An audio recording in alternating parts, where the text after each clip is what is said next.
अहिलेसम्म त न्यायालयमा मात्रै आगो लाग्यो तर यदि न्याय सम्पादन सही ढङ्गले भएन डेमोक्रेसीको 5 पिलर मध्ये एक पिलर न्यायालयप्रति पिपुलहरूको आस्था र विश्वास जनताको धरोहर न्यायालयभित्र यदि माल प्र्याक्टिस भयो र चाहिँ आफ्नो अनुकूलतामा मुद्दाहरूलाई व्याख्या गरियो भने अहिलेसम्म न्यायालय मात्र जलेको छ माफ पाऊ श्रीमान भोलि न्यायालयभित्र छिरेर मान्छे जलाउने दिन आउन सक्छ। नमस्कार साथीहरु, यो भिडियो चाहिँ एकदमै स्पेशल भिडियो हो।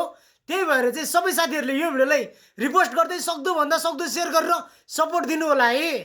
तपाईहरु धेरै जनाले हैन जम्मा 5000 जनाले मात्र यो भिडियो शेयर गरिदिनु भयो भने भोलि बिहानसम्म नेपालमा भएका भ्रष्ट दलाल फटाहरुसम्म यो भिडियो पुग्छ र तिनीहरुको झोलेहरुसम्म पनि यो भिडियो पुग्छ है। त्यसै कारणले सबै जनाले यो भिडियोलाई सक्दो भन्दा सक्दो शेयर गरेर सपोर्ट दिनु होला है।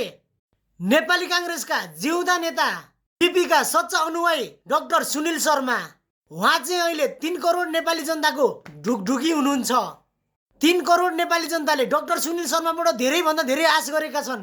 डाक्टर सुनिल शर्मा भन्दै हुनुहुन्छ आजसम्म घरहरू मात्रै जले, अदालत जले, नेता मन्त्रीहरूका घर गाडीहरू जले।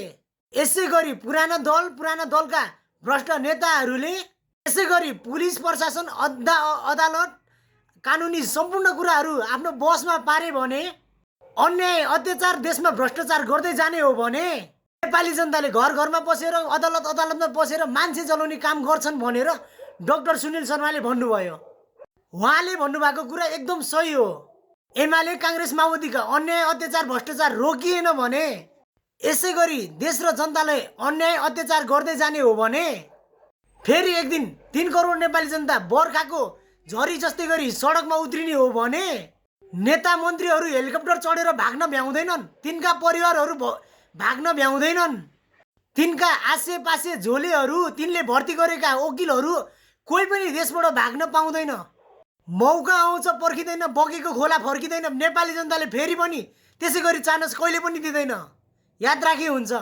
तपाईहरुलाई यो भिडियो कस्तो लाग्यो अनि तपाईहरुको प्यारो भाइको भिडियो मन परेमा यो भिडियोलाई चाहिँ एक शेयर चाहिँ सबैजनाले गरिदिनु होला है।